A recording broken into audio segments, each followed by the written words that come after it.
David, a 22-year-old young man newly arrived at university, moved into a modern student apartment in the heart of the city. The search for an affordable place led him to share the apartment with Clara, a 24-year-old young woman whose appearance and behavior seemed ordinary at first. Clara always wore loose and comfortable clothes, and her discreet lifestyle did not attract much attention. The first month in the apartment was routine for David. Despite sharing the space, interactions with Clara were brief and superficial. David got used to her presence, noticing little more than her style and reserved behavior. Clara kept her personal life shrouded in mystery that David had not questioned until that moment. David had arrived at the university as a reserved and somewhat solitary young man. Despite his initial enthusiasm for starting a new chapter in the city, his introverted nature made it difficult for him to integrate during the first few months. He spent most of his time in the library or in his room, immersed in studies and tasks. Although he attended classes and occasionally joined university-organized events, his interactions with other students were limited and superficial. He preferred to avoid large gatherings and parties, opting for moments of solitude that offered a quiet refuge for his restless mind. His university life, though busy, lacked the warmth of a true community, and his sense of isolation remained constant. One afternoon, while David was working on a university project, he decided to stay home instead of going out with friends. Clara mentioned in the morning that she had plans for the day, and David assumed she would not return until the evening. The apartment was silent when David heard soft noises coming from Clara's room. Curious and a bit uneasy, he decided to investigate, thinking that perhaps something had gone wrong. He headed towards the hallway and stopped in front of Clara's door, wondering if he should intervene. Through a crack in the door, David saw something he could never have imagined. Clara was in the room, with dim light creating dancing shadows on the walls. She wore her usual clothes, loose and in somber colors.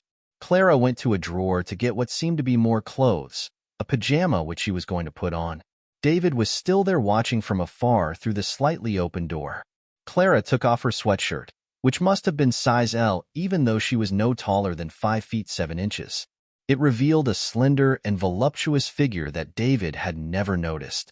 The fine clothes clung to her curves seductively, and her skin seemed to glow with a light of its own.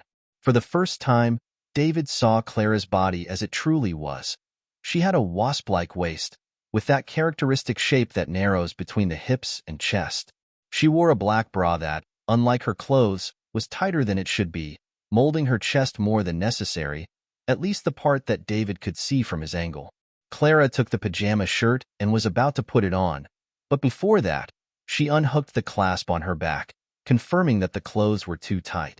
She had the typical seam mark imprinted on her skin, noticed it, and massaged the area a bit, making it move and fully capturing David's attention.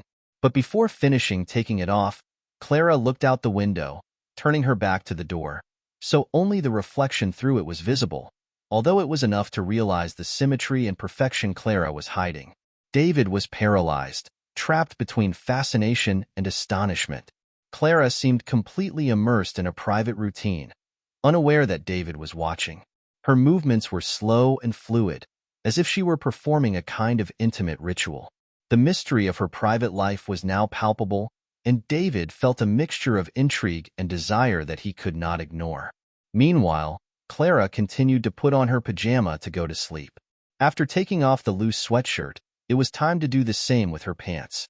First, she took off her shoes and socks, and David couldn't help but notice every detail of her legs, including her feet. As she unbuttoned her pants and started to lower them, her phone rang, and she sat down to read her notifications. From that moment on, David became obsessed with discovering more about Clara. He dedicated himself to finding opportunities to observe her without being seen.